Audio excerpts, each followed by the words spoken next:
में रखेंगे। और सीपी साहब से भी निवेदन करूंगा कि आप जो ये मांगे बता रहे हैं उन पर गौर जरूर फरमाएं।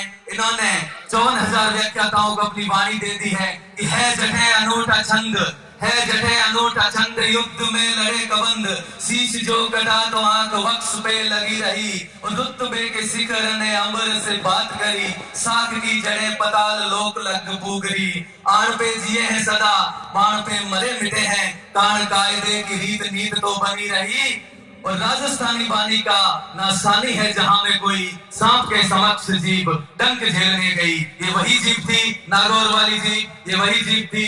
तेजा जी ने कहा था बस नाग अगर मेरे शरीर पे कोई डंक नहीं तो मेरी जीभ है, तुम इससे डसिए। आपने जो जीभ इन व्याख्याताओं को दी है, इन व्याख्याताओं की आवाज उठाई है, हम आशा करते हैं माननीय अध्यक्ष साहब से कि आप हमारी मांगों पर गौर फरमाएं। रेसला द्वारा आयोजित 50वें इस स्वर्णिम समारोह में आज के इस कार्यक्रम की अध्यक्षता कर रहे राजस्थान विधानसभा के अध्यक्ष आदरणीय सीपी जोशी साहब, प्रधान से लेकर जिला प्रमुख, विधायक, एमपी और नेता प्रतिपक्ष तक रहे, और आज के इस कार्यक्रम के संपूर्ण आशीर्वाद प्राप्त आदरणीय रामेश्वर जी डोडी साहब, सुखराम जी बिश्नोई साहब जो अभी जा चुके हैं, आदरणीय प्रशांत जी बेरवा साहब, मैं एक बार उनको खड़ा करना चाहता हूं। साथियों देखो, आपसे भी कम उम्र के हैं, बहुत युवा विधायक लेके आए हैं डोडी साहब और सीपी साहब इस बार। आदरणीय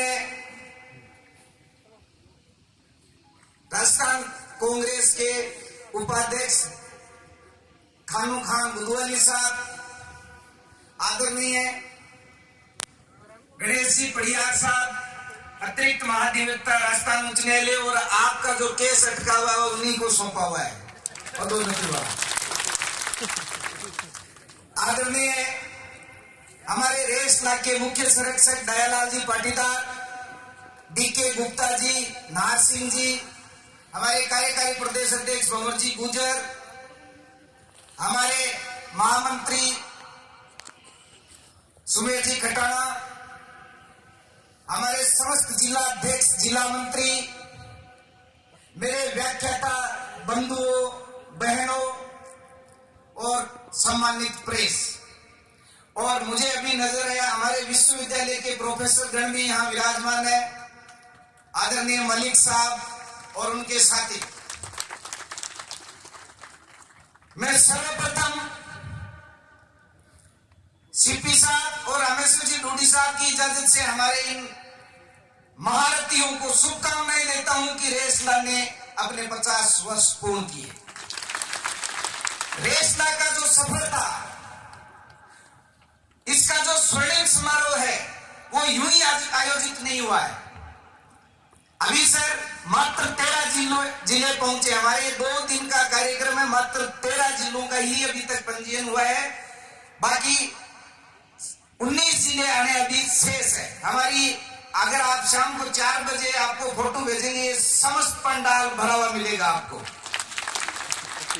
रेसला इसलिए स्वर्णिम समारोह मना रहा है क्योंकि रेसला संगठन की ही बदौलत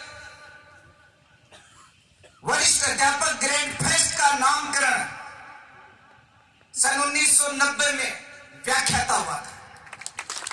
रेसला के संघर्ष की वजह से ही सन 1990 में अराजपत्रित से ये राजपत्रित घोषित हुआ था।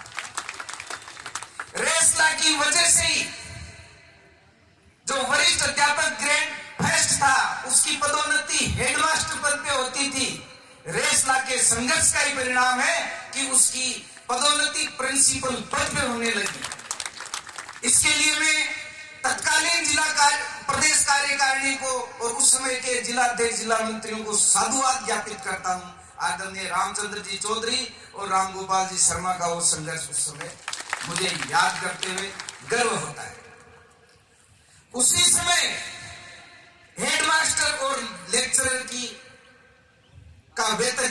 सम्मान हुआ था। बाद में हमारे आदरणीय सीपी साहब के संभाग के ही एक मंत्री गुलाब चंद जी कटारिया की अध्यक्षता में एक कमेटी का गठन हुआ और 1998 में दुर्भावनापूर्ण व्याख्याताओं का वेतन कम किया और उनका बढ़ा दिया। तब से ये विसंगति चलती आ रही थी और उस विसंगति को पिछली अशोक गहलोत सरकार ने 18,750 लागू करके और दूर किया। हमारे उस समय के शिक्षा मंत्री श्रीमान ब्रजकिशोर जी शर्मा साहब और आदरणीय डूडी साहब का मैं इस मंच के माध्यम से धन्यवाद ज्ञापित करूंगा कि हमने 54 दिन तक भूख हड़ताल की थी।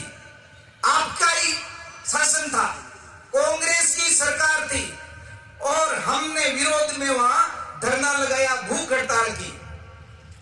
आदरणीय डूडी साहब और ब्रजकिशोर जी शर्मा अपने संपूर्ण शिक्षा विभाग के अधिकारियों के साथ धरना स्थल पर पहुंचे, अनशन तोड़ा। वही धरना स्थल पर एक ऐतिहासिक समझौता हुआ था। हर समझौते पे डिप्टी सेक्रेटरी के साइन होते हैं, लेकिन वहां डूडी साहब ने और ब्रजकिशोर जी ने जिद पकड़ ली। आदरणीय सुभाष जी गर्ग साहब थे, उस समय बोर्ड चेयरमैन थे, जो अभी कुछ ही क्षणों में हमें आशीर्वाद प्रदान करने के लिए, हमारे मंच को सुशोभित करने के लिए पधारने वाले हैं। उन्होंने प्रमुख शासन सचिव से साइन करवा के और उस समझौते पे कार्रवाई शुरू की और तत्कालीन कमेटी ने 67-33 की रिकमेंड की। हेडमास्टर और लेक्चरर जो 50-50 होता था, 50-50 से प्रिंसिपल बढ़ते थे, 50% हेडमास्टर से, 50% लेक्चरर से। हेडमास्टरों की संख्या 9,000, लेक्चरर की संख्या 23,000, लेकिन पदोन्नति 50-50 से। लेकिन उस कमेटी ने निर्णय दिया और उस निर्णय में उन्होंने रिकमेंड किया 67% लेक्चरर से होना चाहिए और 33% हेडमास्टर से होना चाहिए। जब तक वो लागू होता, उससे पहले आचार संहिता लागू हो गई। आचार संहिता लागू हो गई, नई सरकार आई और नई सरकार के समक्ष मैं उस समय के हमारे शासन के अतिरिक्त मुख्य सचिव श्याम एस अग्रवाल साहब और गंगवार साहब को धन्यवाद दूंगा कि उन्होंने चीफ सेक्रेटरी साहब को जब ये पेश की तो उस समय के मुख्य सचिव ने कहा कि ये क्यों चेंज कर रहे हो, कि सर इनकी संख्या 47,000 है, हेडमास्टरों की संख्या 4,000 है। तो उन्होंने कहा तो फिर इतना कम क्यों इनको, 67% ही क्यों? कि सर जब जिस समय ये रिकमेंड हुआ था उस समय इनकी संख्या 23,000 थी और हेडमास्टरों की संख्या 9,000 थी। लेकिन आज का मतलब उस दिन की बात कर रहा हूं, लेक्चरर की संख्या 47,000 हो गई थी, हेडमास्टर की हो गई थी 4,000। तो उन्होंने कहा कि ये इतना कम क्यों, कि ये संख्या बार बार चेंज होती रहती है। तो कहा इसको प्रोपोर्शनेट के रूप में बना के लाओ, संख्यात्मक अनुपात का प्रस्ताव बनाओ, ताकि जब भी कभी किसी की संख्या बढ़े और घटे उसका अनुपात उसी हिसाब से निर्धारित होता है। हालांकि उस समय चूंकि 67-33 के लिए 2.5 साल से संघर्ष कर रहे थे, हमने भी रिक्वेस्ट की एक बार ये तो लागू कर दो, इसको बाद में लागू ये भी होता रहेगा। आज मैं आदरणीय सीपी साहब को, आदरणीय डूडी साहब को ये निवेदन करना चाहता हूं कि उस संख्यात्मक अनुपात की फाइल के लिए पिछले 2.5 साल से हमने 2.5 जोड़ियां जूते, अभी आधी जोड़ी तो बाकी है, 2.5 जोड़ियां जूते घस चुके हैं। हमने उसको शिक्षा विभाग से पास करवा लिया है, हमने उसको डीओपी कार्मिक विभाग से पास करवा लिया है, आरपीएससी से पास करवा लिया है, वित्त विभाग से पास करवा लिया है और अंतिम विभाग विधि विभाग ने भी उस पर वेटेज की मोहर लगा दी है। अब मात्र और मात्र मंत्रिमंडल में पास होना बाकी है। चूंकि वर्तमान में व्याख्याताओं की संख्या है 54,000 संख्या घटती घटती आज हो गई 3200। अब आप एक चीज देखिए, वो हेडमास्टर भी आपके पास रहेंगे, वो आपको ये कहेंगे कि इनके पास 54,000 का संख्या बल है, हम 3200 है, इसलिए बार बार संख्या बल के आधार पर हमें मार देते हैं। लेकिन मैं एक छोटा सा उदाहरण देना चाहूंगा आपको कि 54,000 व्याख्याताओं के लिए प्रिंसिपल के कितने पद सुरक्षित है? 8,000। 54,000 लोगों के लिए कितने पद सुरक्षित है? 8,000। और 3200 लोगों के लिए कितने पद सुरक्षित है? 4,000। कहीं विश्व में कहीं देखा आपने कि निचले पद से प्रमोशन होने के लिए ऊपरी पद ज्यादा हो? सर, हेडमास्टर के पूरे राजस्थान में 3200 पद स्वीकृत है, हालांकि कार्यरत तो 2400 ही है, लेकिन 3200 पद स्वीकृत है और उनके लिए रिजर्व है प्रिंसिपल के 4,000 पद, यानी हर व्यक्ति के लिए एक पद सुरक्षित है। और 54,000 के लिए कितने सुरक्षित है? मात्र 8,000। बताओ कहां संख्या बल वालों ने उनके साथ अत्याचार किया? हम तो ये कह रहे हैं कि हमारे 54,000 से 8,000 यानी 7 गुना कम है, उनके भी 7 गुना कम कर दो। उनके कितने होने चाहिए थे? उनके मात्र 450 पद होने चाहिए थे, तब जाके हमारे बराबर वो होते। संख्यात्मक अनुपात में यही है कि उनको 3200 के अनुपात में दे दो, हमें 54,000 के अनुपात में दे दो। और मुझे जिस तरह से मैं सीपी साहब से निवेदन करने गया था, ये विधानसभा अध्यक्ष बनने से पहले हमने उनको अध्यक्षता के लिए पुख्ता कर लिया था और हमने ये भी कह दिया था, मैंने कहा सर कल को आपको कोई नई जिम्मेदारी बन जाए तो आने से मना नहीं करना।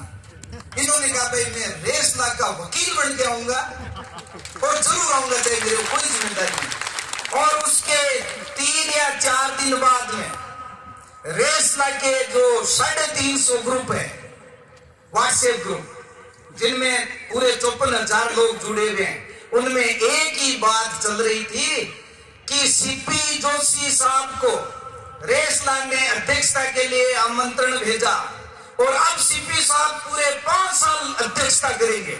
ये हर व्हाट्सएप ग्रुप में चल रहा है। तो मैं इनको धन्यवाद दूंगा कि आज वो इस कार्यक्रम में आए और हमें आशीर्वाद प्रदान किया, इसके लिए बहुत बहुत धन्यवाद। मैं आदरणीय डोडी साहब से और सीपी जोशी साहब से दूसरी मांग पे भी चर्चा करूंगा। दूसरी मांग ये है कि जो पिछली अशोक गहलोत सरकार ने 18,750 किए थे, डोडी साहब मेरी इस बात को मारवाड़ी में बहुत अच्छी तरह से समझ जाएंगे। सर हम शुरू से ही कह रहे हैं, 1998 से जब हेडमास्टर और लेक्चरर का वेतन का अंतर हुआ, तब से हम कह रहे हैं हेडमास्टर के बराबर वेतन दो, हेडमास्टर के बराबर वेतन दो। तो हमारे साथ में पिछली सरकार ने क्या किया? उसी बच्चे के साथ जो उसकी मां ने किया वो किया। बच्चा रो रहा था, माँ दूध पिला दे, माँ दूध पिला दे, कई देर तक रोता रहा, माँ कोई काम में लगी हुई थी, उस बच्चे को उठा के दीवार पर बिठा दिया। अब बच्चे की मांग बदल गई। मांग क्या हो गई? दूध पिलाने की नहीं रही, मांग ये हो गई कि माँ मन नीचे उतार दे, माँ मन नीचे उतार दे। तो हमारी मांग तो थी हेडमास्टर के समकक्ष वेतन करने की, क्योंकि इन्होंने 18,750 की जगह 16,890 कर दिया, वेतन काट दिया। तो हमारी भी उस बच्चे की सी हालत हो गई कि चलो उसके समान नहीं तो कम से कम 18,750 जो हमें दिया गया था वो तो वापस बहाल करो। और ये जायज मांग है सर, बात पैसे कम मिल रहे ये नहीं, बात ये है कि एक अपमान किया उस सरकार और उस अपमान का इन्होंने बदला भी दिया। ऐसी बात नहीं, मैं मीडिया के सामने ऐसी बातें नहीं करूंगा, लेकिन मैं अगली मांग पर ध्यान आकर्षण चाहूंगा कि हमारे कुछ लोग प्रमोशन से दुखी है। सेकंड ग्रेड के लोग लेक्चरर बनने से दुखी इसलिए हो जाते हैं कि सेकंड ग्रेड रहते हुए तो उनका नोट 18-27 है और जैसे ही वो फर्स्ट ग्रेड बनते हैं तो उनका 10, 20, 30 हो जाता है।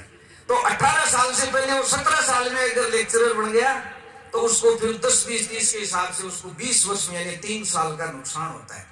इसलिए इसको दूर करने के लिए क्या होना चाहिए कि सभी के लिए 9/18-27 होना चाहिए, इसमें अंतर नहीं होना चाहिए। कुछ सर हमारे साथी भ्रमित होकर न्यायालय में चले गए प्रिंसिपल की पदोन्नति को लेकर। अब वो सारे के सारे राजी हैं न्यायालय से केस उठाने के लिए। अगली हियरिंग की डेट हम आपको बता देंगे, उस डेट पे उसका फैसला हो जाए और हमारे उन व्याख्याता भाई जो प्रिंसिपल पद पे प्रमोशन हो चुका और वो प्रमोशन के इंतजार में, प्रतिस्थापन के इंतजार में बैठे हैं, उनका शीघ्र प्रतिस्थापन कर दें ताकि एक उनकी समस्या से भी निजात मिल जाए। एक सर आपने देखा होगा कि 1995 से पहले सरकारी कर्मचारी को वेतन बहुत कम मिलता था। ये तो अब 5वां वेतन आयोग और 7वें वेतन आयोग में ज्यादा मिलने लग गया, बाकी पहले बहुत कम मिलता था। फिर भी लोग सरकारी नौकरी को पसंद करते थे। क्यों? वो इसलिए पसंद करते थे कि रिटायरमेंट के बाद में घर बैठे बैठे उसकी पेंशन आएगी, घर बैठे बैठे पेंशन आएगी तो उसके बच्चे भी उसकी सेवा अच्छी तरह से करेंगे। लेकिन पिछले 2004 से न्यू पेंशन स्कीम आ गई और वो उस न्यू पेंशन स्कीम की जो कटौतियां हैं वो प्राइवेट कंपनियों को सौंपती है सरकार। अब प्राइवेट कंपनियों का क्या पता कब वो विजय माल्या बन जाए, इसलिए हमारा हर व्यक्ति, हर कर्मचारी सरकारी ये चाहता है कि उनको सेवानिवृत्ति के बाद में एक सामाजिक सुरक्षा की गारंटी होनी चाहिए और वो सामाजिक सुरक्षा की गारंटी तभी हो सकती है जब उसको पुरानी पेंशन वापस दी जाए। और पुरानी पेंशन में 1 रुपए का ही सरकार को कोई नुकसान नहीं, क्योंकि 2004 से उसको लागू किया था और उसका पहला व्यक्ति 2034 से पहले रिटायर नहीं होगा। इसलिए अभी आप लागू भी करना चाहोगे ना तो सरकार के कोई आर्थिक भार नहीं है, आसानी से कर सकते हैं। और मैं चाहता हूं कि जिस तरह डूडी साहब, सीपी साहब की सरकार कोई भी निर्णय करती है तो पूरे देश में पहली सरकार होती है, चाहे वो वृद्धावस्था पेंशन योजना हो, चाहे बेरोजगारी भत्ता की बात हो, चाहे किसानों का कर्जा माफ की बात हो, वो पहली सरकार होती है। आप वृद्धावस्था पेंशन कर सकते हो तो इसी पेंशन को वापस लागू करके और देश का अग्रणी राज्य, देश का पहला राज्य बनने का गौरव प्राप्त करें, ऐसी मेरी आपसे मांग है। सर, पिछली सरकार ने जो भी कारण रहे हो, मैं ज्यादा बुराई नहीं करना चाहूंगा, लेकिन उर्दू विषय के काफी पद समाप्त कर दिए थे, तोड़ दिए थे।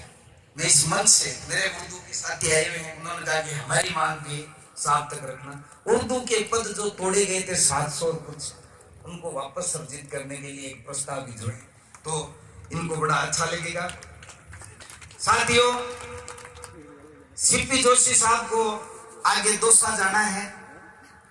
इन्होंने और डूडी साहब ने आपकी इन मांगों की ये मंच से इसलिए नहीं बोल पाएंगे क्योंकि मीडिया भी है, कल को कहाँ और कहते भाई आप सारी ये कैसे घोषणा करके आए, लेकिन मेरे को भी चुपके से कह रहे थे कि आपकी इन मांगों की जो सबसे ज्यादा प्रभावी पैरवी और लागू करवाने में हम मदद करेंगे तो वो हम दोनों ही होंगे, ये इन्होंने अभी चुपके से कहा है।